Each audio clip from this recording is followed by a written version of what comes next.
Hello student, इस video में अभी हम क्या पढ़ेंगे? गोल्गी एपरेटस के बारे में। अभी तक हम सेल ऑर्गेनेलीज के बारे में पढ़ रहे थे। तो हमने कौन सी ऑर्गेनेली को डिस्कस कर लिया था? लास्ट वीडियो में हमने क्या पढ़ा था? एंडोप्लाज्मिक रेटिकुलम के बारे में। अभी हम क्या पढ़ेंगे? Golgi apparatus. तो गोल्गी एपरेटस क्या होता है? गोल्गी एपरेटस भी एक ऑर्गेनेली है जो हमारे साइटोप्लाज्म में प्रेजेंट होती है। तो सबसे पहले अगर हम गोल्गी एपरेटस के स्ट्रक्चर की बात करें तो कैसी होती है गोल्गी एपरेटस, कहाँ प्रेजेंट होती है? जैसे मान लीजिए ये कोई भी हमारी सेल है। सेल के अंदर क्या होता है? न्यूक्लियस होता है, साइटोप्लाज्म होता है। तो हमने क्या देखा था? जो हमारी एंडोप्लाज्मिक रेटिकुलम है वो कहाँ प्रेजेंट होती है? वो न्यूक्लियस के पास प्रेजेंट होती थी, वो न्यूक्लियर एनवलप से अटैच्ड होती है। तो जो हमारी एंडोप्लाज्मिक रेटिकुलम होगी वो कहाँ प्रेजेंट होगी? वो एंडोप्लाज्मिक रेटिकुलम के पास ही प्रेजेंट होती है। प्लाज्मा मेम्ब्रेन से थोड़ा दूर होती है, लेकिन जो एंडोप्लाज्मिक रेटिकुलम है उसके पास प्रेजेंट होती है गोल्गी एपरेटस। अगर हम इसके स्ट्रक्चर की बात करें तो कैसा होता है गोल्गी एपरेटस? गोल्गी एपरेटस जो है सैक लाइक स्ट्रक्चर्स होते हैं। सैक का क्या मतलब होता है? मतलब थैली जैसे, थैली टाइप, जो एक दूसरे के साथ पैरेलली अटैच्ड होते हैं। तो ये हमारा कुछ इस तरह से होता है गोल्गी एपरेटस। गोल्गी एपरेटस की स्ट्रक्चर कैसी होती है? ये जो है सैक लाइक जो स्ट्रक्चर्स होते हैं ये एक दूसरे के साथ पैरेलली अटैच्ड होते हैं। जो हमारी गोल्गी एपरेटस होता है उसकी अगर हम डिस्कवरी की बात करें तो सबसे पहले उसको किसने डिस्कवर किया था? एक साइंटिस्ट था जिसका नाम था कैमिलो गोल्गी। कैमिलो गोल्गी जो साइंटिस्ट थे उन्होंने सबसे पहले इसको डिस्कवर किया था। जैसे हमें नाम से ही पता चल रहा है कि इन साइंटिस्ट के नाम पे क्या नाम रखा गया है इस ऑर्गेनेली का? Golgi apparatus. तो अगर हम गोल्गी एपरेटस के स्ट्रक्चर की बात करें तो इसमें क्या क्या प्रेजेंट होता है? ये सिस्टर्ने, ये जो सैक लाइक स्ट्रक्चर होते हैं, जो बैग लाइक स्ट्रक्चर है, इनको हम क्या बोलते हैं? सिस्टर्ने। गोल्गी एपरेटस में सिस्टर्ने के अलावा जो है वेसिकल्स भी प्रेजेंट होते हैं। क्या होते हैं? वेसिकल्स। वेसिकल्स भी प्रेजेंट होते हैं और कुछ जो है वो हमारे वैक्यूल्स भी प्रेजेंट होते हैं इन गोल्गी एपरेटस। क्या क्या प्रेजेंट होता है? सिस्टर्ने प्रेजेंट होते हैं। सिस्टर्ने जो है स्टैक्ड होते हैं एक दूसरे के साथ। ये फ्लैटेंड मेम्ब्रेनस स्ट्रक्चर होती हैं जो पैरेलली अरेंज्ड होते हैं। And with the cisternae, vesicles and vacuoles are also present in the Golgi apparatus. अगर हम एनिमल्स की बात करें तो एनिमल सेल में जो है वो गोल्गी एपरेटस क्या, एक नेटवर्क के फॉर्म में प्रेजेंट होती है। किसमें प्रेजेंट होती है? एक नेटवर्क फॉर्म में प्रेजेंट होती है, उसको हम बोलते हैं गोल्गी एपरेटस। लेकिन अगर हम प्लांट सेल की बात करें तो जो है प्लांट सेल में क्या होता है? प्लांट सेल में ये गोल्गी एपरेटस की सब यूनिट्स के फॉर्म में प्रेजेंट होती है। प्लांट सेल में गोल्गी एपरेटस किसमें प्रेजेंट होती है?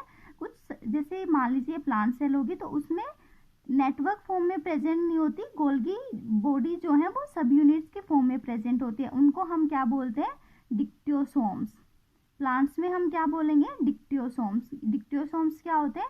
डिक्टियोसोम्स जो होते हैं वो गोल्गी बॉडीज की सब यूनिट्स होती हैं जो इसमें प्रेजेंट होती हैं, प्लांट्स में प्रेजेंट होती हैं। अगर हम इसके बाद स्ट्रक्चर के बाद अगर हम बात करें गोल्गी बॉडी की तो इसके जो होते हैं दो फेसेस प्रेजेंट होते हैं गोल्गी बॉडी में। कौन कौन से होते हैं? एक तो कनकेव एंड एक कन्वेक्स होता है। दो फेसेस होते हैं, कनकेव एंड कन्वेक्स। कौन कौन से होते हैं? Concave face and convex. तो जो ये हमारा इस साइड वाला पोर्शन होगा इसको हम क्या बोलेंगे? Concave face, convex face sorry. और ये क्या हो जाएगा हमारा? Concave face. इसको हम सिस एंड ट्रांस फेस भी बोलते हैं। क्या बोलते हैं? जैसे ये हमारे गोल्गी की स्ट्रक्चर हो गया, तो जो हमारा न्यूक्लियस की साइड जो एंडोप्लाज्मिक रेटिकुलम के साथ जो होता है न्यूक्लियस की साइड फेस होता है उसको हम सिस फेस बोलते हैं, या इसको हम क्या बोलते हैं? Convex face. इस साइड क्या हो जाएगा? इसके अपोजिट, सिस के अपोजिट कौन सा फेस होता है? ट्रांस या कनकेव फेस। जो हमारा सिस फेस होता है या जो कॉन्वेक्स फेस होता है उससे क्या होता है? जो एंडोप्लाज्मिक रेटिकुलम से जो प्रोटीन्स या फैट जो भी सिंथेसिस होती है वो वेसिकल्स की फॉर्म में कहाँ आते हैं, गोल्गी एपरेटस के पास आते हैं। और गोल्गी एपरेटस का क्या फंक्शन होता है, जो एंडोप्लाज्मिक रेटिकुलम में जो हमारे प्रोटीन्स वगैरह बनते हैं उनको मॉडिफाई करता है, उनकी पैकेजिंग करता है। एंडोप्लाज्मिक रेटिकुलम के जो प्रोडक्ट्स होंगे उनको गोल्गी एपरेटस जो है पैकिंग करता है।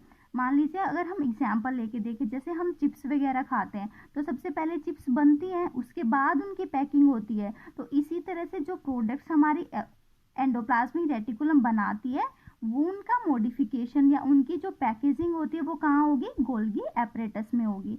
तो जो प्रोडक्ट्स होंगे जो हमारे एंडोप्लाज्मिक रेटिकुलम के वो वेसिकल्स की फॉर्म में कहाँ आते हैं, सिस फेस के थ्रू कहाँ चले जाएंगे, गोल्गी बॉडी में जाते हैं। और जो सिस्टर्ने वाला जो हमारा ये सिस्टर्ने होता है गोल्गी बॉडी के अंदर, फिर जो है इन मॉलिक्यूल्स की जो ये प्रोडक्ट्स होंगे उनकी क्या होती है, पैकिंग होती है। और पैकेजिंग के बाद जो है ये गोल्गी बॉडी से ट्रांसफेस के थ्रू वेसिकल्स की फॉर्म में बाहर आ जाते हैं, इसके बाद पैकिंग होने के बाद।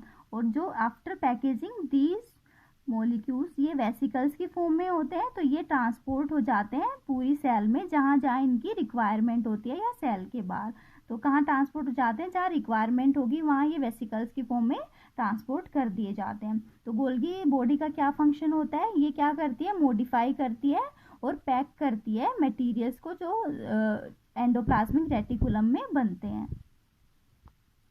तो अभी हमने क्या देखा, जो हमारा कन्वेक्स फेस होता है या सिस फेस होता है ये क्या करता है, ये रिसीव करता है मटेरियल्स को। और जो हमारा ट्रांस फेस होता है ये क्या करता है, ये मटेरियल्स यहाँ से गोल्गी बॉडी से बाहर आते हैं और डिस्ट्रीब्यूट कर दिए जाते हैं सेल को जहाँ इनकी रिक्वायरमेंट होती है।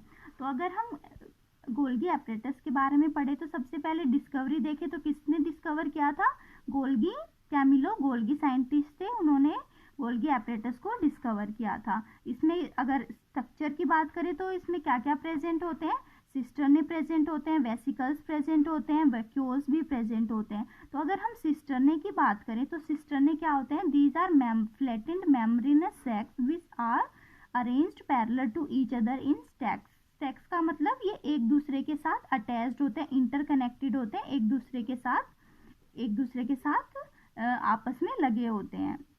तो सिस्टर्ने क्या होते हैं, are flattened membranous sac which are arranged parallel to each other. इसके हमने अभी देखा कि गोल्गी एपरेटस के दो फेसेस होते हैं, कॉन्वेक्स जिसको हम फॉर्मिंग फेस भी बोलते हैं, कॉनकेव जो मैच्योरिंग फेस होता है। फॉर्मिंग फेस में क्या होता है, जो मटेरियल्स होते हैं वो फॉर्मिंग फेस के थ्रू गोल्गी एपरेटस में आते हैं, फिर उनकी मॉडिफिकेशन या पैकिंग होती है और उसके बाद मैच्योरिंग फेस से गोल्गी बॉडी से बाहर निकाल दिए जाते हैं।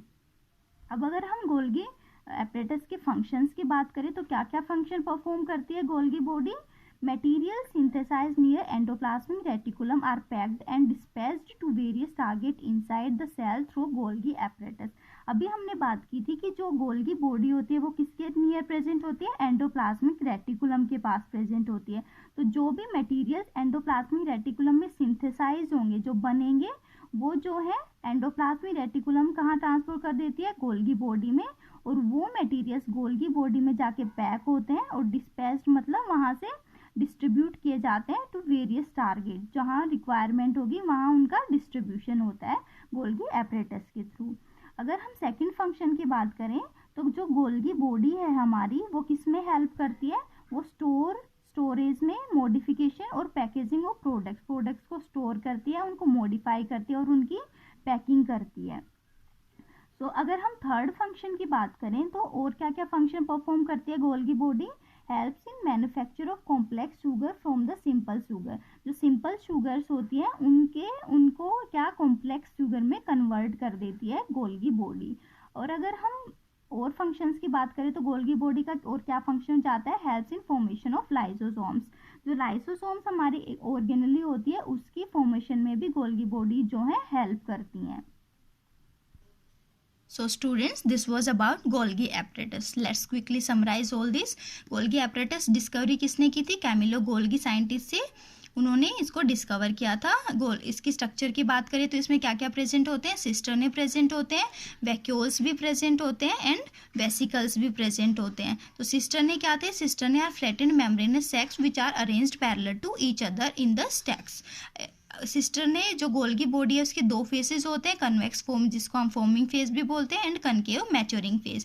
कन्वेक्स फेज से जो है मटेरियल्स गोल्गी बॉडी के अंदर आते हैं और पैकिंग होके कनकेव फेज के थ्रू गोल्गी apparatus से बाहर डिस्पैच्ड होते हैं। अगर हम गोल्गी बॉडी के फंक्शन की बात करें तो क्या क्या फंक्शंस परफॉर्म करता है Golgi apparatus, material synthesize near endoplasmic reticulum are packed and dispatched to various targets inside the cell through Golgi apparatus।